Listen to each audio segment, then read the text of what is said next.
Seryjny alternator 90 A. Ustawiamy nutkę na 24, 25.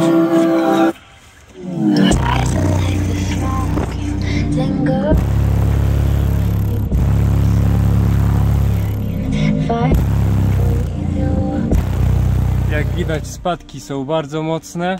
Zobaczymy, jaka będzie różnica na alternatorze 200 A. Zrobione Big 3, z przodu Optima 55, żółta, z tyłu 38, również żółta.